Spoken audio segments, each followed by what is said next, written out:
What is going on, everyone? Welcome into Big Time Football Talk. So I wanted to talk about some of the top picks yesterday. Starting with, we led off with an interesting pick. Joey Porter Jr., the Pittsburgh Steelers, select at pick 32 in the first pick of the second round. Pick 33, Tennessee Titans took Will Levis, quarterback out of Kentucky. Will Levis was a guy that some people thought was going to go as high as number 2 overall. One of the best quarterbacks in this draft. Actually, the number 1 quarterback on Mel Kiper's big board, but a guy that if you look at other analysts, some people he was like 4 or 5 on their ranking list. So Will Levis does a guy that does have a bright future in the National Football League at quarterback. Very good football player, but slips in this draft. There's a lot of question marks around him. Didn't play as well this season. Mechanics are a little all over the place. Does miss some wide open, easier throws. So question marks around Will Levis. Does have the size, arm strength. The 2021 season was very good when he had a little better offensive line. And he had his Wan'Dale Robinson, a really nice receiver who's now for the Giants. So combination of mechanics all over the place, not as good a 2022 season, and kind of it appears the NFL teams not viewing him in the same light that that some evaluators do. That some media evaluators that have him 1 or 2. So he goes 33 to the Tennessee Titans. They took Malik Willis last year. So Will Levis, a guy that's going to have a chance to come in and compete for the starting job. They would have liked to take him in the first round so they could have picked up that 5th-year option, but they get him here at 33 early in the second round. Las Vegas Raiders got Michael Mayer. Some consider him the best tight end in this draft. A guy that was called Baby Gronk at one point in college. Maybe not quite that good of tight end, where he'll be as good as Gronkowski in the NFL. But this is a guy that can block, he can catch, he's got good size, he looks the part. A guy that knows how to make catches with people all over him. A very just a rock solid tight end. I think he'll fit in well with the Raiders offense, and it's another weapon in the passing game to go along with Hunter Renfrow, Devontae Adams, and some of the nice pieces they already have. Number 37, Seattle Seahawks took Derek Hall. Derek Hall, one of the more underrated defensive ends, edge rushers in this draft. Guy that had a really nice career. If you follow him at Auburn, he's a guy that is a really, really strong, muscular build. This dude's really strong. Plays the run super well. Does have the ability to get after quarterbacks and rush the passer. But I don't think he'll be a guy that – this is not a guy that will ever become maybe that dominant edge rusher at the next level. But this is a guy that you feel could be a solid starter for a long time. And this is a guy that Seattle could – with their coaching staff, I feel like they can get the most out of this guy. And he'll be a really nice player for him and fits well. And it fills a need too. Seattle needs help on the defensive line. They took Witherspoon first round, and then they another pick. They took a running back and another pick I'll get to here shortly. But yeah, Derek Hall fills the need. Really nice player, defensive end / edge rusher out of Auburn. Another one I'll touch on, Atlanta Falcons took Matthew Bergeron. This is a guy that played tackle at Syracuse. Is a very good run blocker. Probably projects better to guard at the next level. He's got to clean up his fundamentals. His footwork is kind of all over the place. But yeah, this guy was a huge part to the Syracuse success they had in the run game with Sean Tucker, the running back. So really nice pick here, Atlanta. I wanted Atlanta to go offensive line here. They do get offensive line here. In the second round and get a nice player in Matthew Bergeron. Some other notables: Lions at pick 45. This is a pick I love. They take Brian Branch, the safety out of Alabama. Brian Branch will be a nice complement to what they have in Chauncey Gardner-Johnson. This is a guy that can play This guy that can play deep safety, he can play nickel. He's even played outside corner at Alabama. So Brian Branch, really good football player, excellent athlete. You combine him with Chauncey Gardner-Johnson, Tracy Walker, Cam Sutton, Mosley, some of the guys they signed in free agency, and you have a really, really nice looking secondary heading into the 2023 season for the Detroit Lions. New England Patriots took Keon White at pick 46. Keon White was he was a guy that some experts, towards the end of the draft process really liked. It appears, I guess I can't speak for all NFL teams, but it appears like New England taking him this high. It seems like NFL evaluators were pretty high on him too. Really pretty good athlete. It was a guy that was a tight end at Old Dominion. It transferred to Georgia Tech and turned into a really nice defensive end, edge rusher.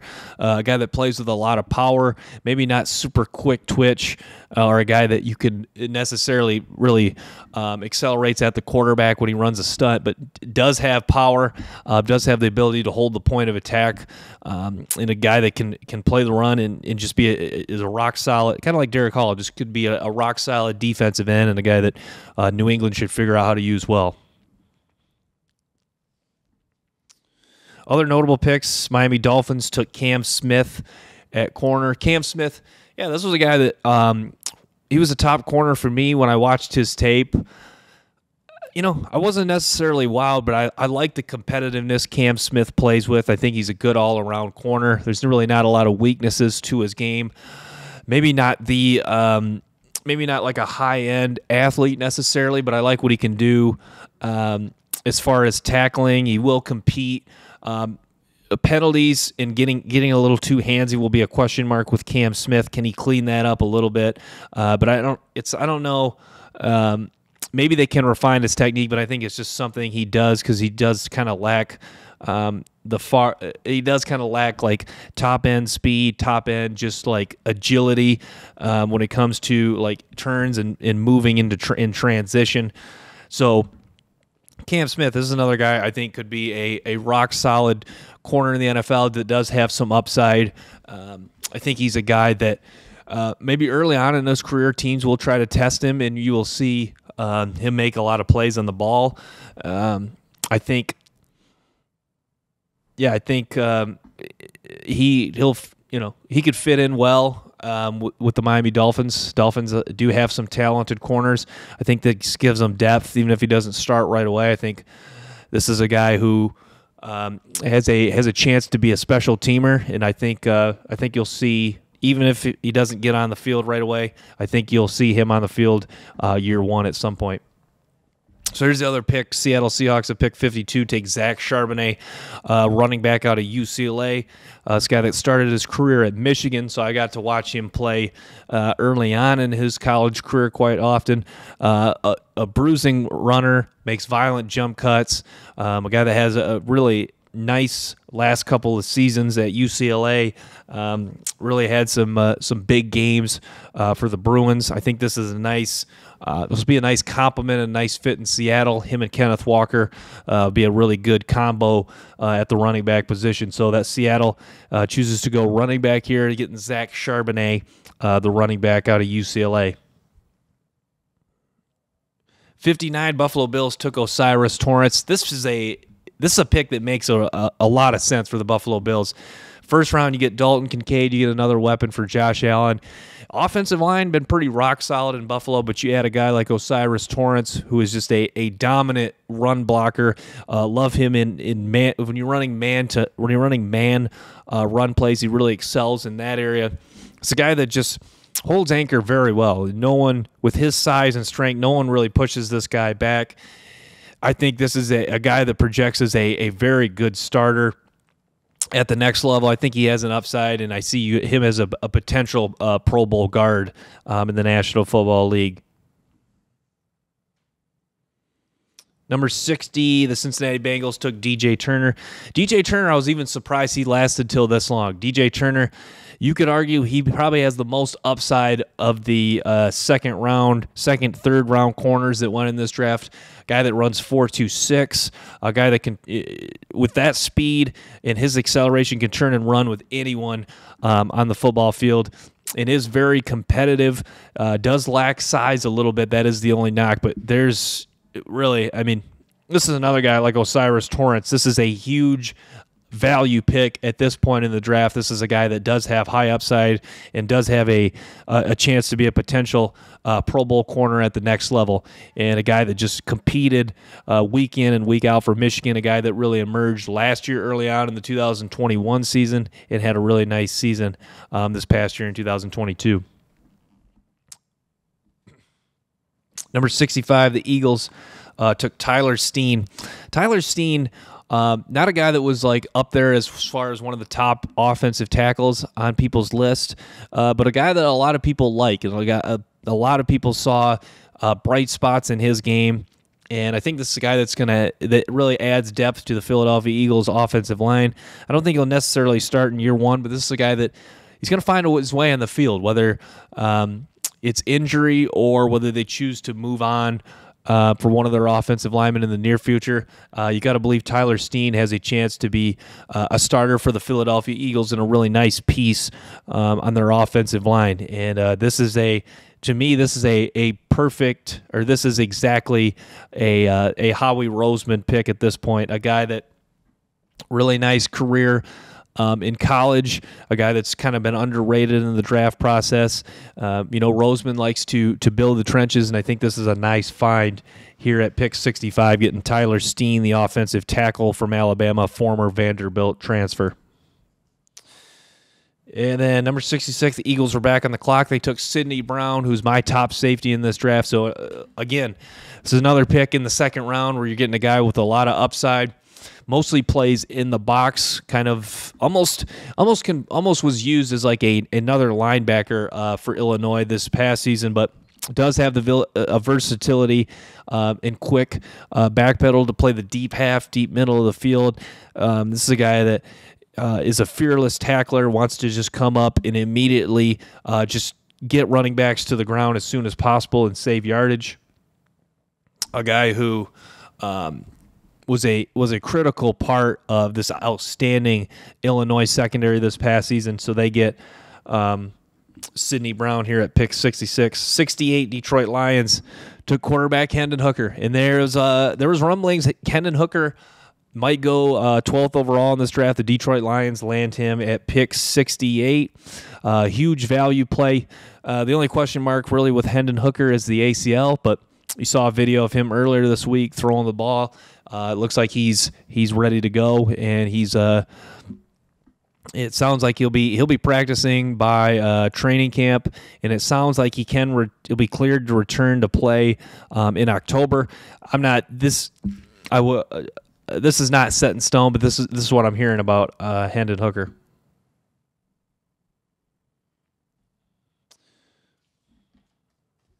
Number 70.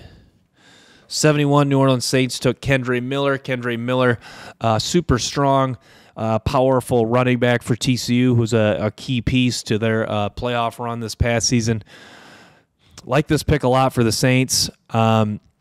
This is a guy who I think definitely will get some playing time next year. Is a good compliment to Alvin Kamara.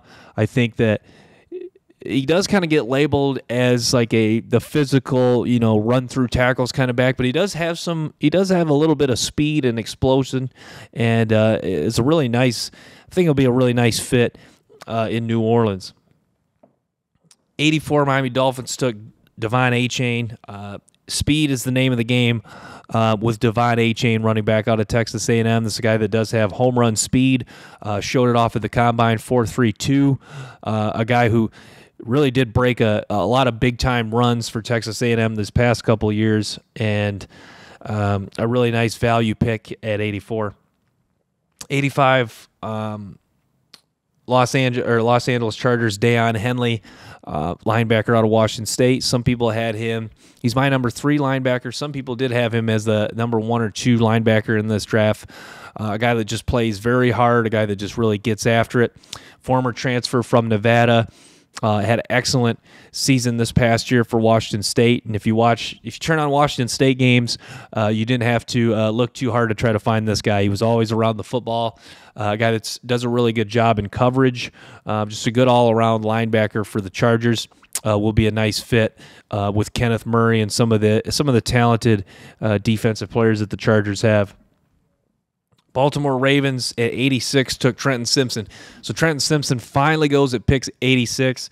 This is a guy that, when I first watched Trenton Simpson, I had some question marks about his game, but I've kind of cleared up those questions. I mean, when you watch Trenton Simpson, this has kind of become more of your modern linebacker. He can run sideline to sideline, ran 4.42. He's really dude that's rocked up, very strong, a guy that competes, a guy that Clemson put him in some tough situations, playing like a true Mike linebacker at times, having to take on big offensive linemen, and did show the ability to get off of blocks from big offensive linemen. Didn't necessarily do it at a high level, but definitely can do it. He's an excellent blitzer. Can really get after the quarterback, create havoc when they do bring him off the edge. So Baltimore Ravens at 86 get Trenton Simpson, linebacker out of Clemson. 93 Pittsburgh Steelers, Darnell Washington.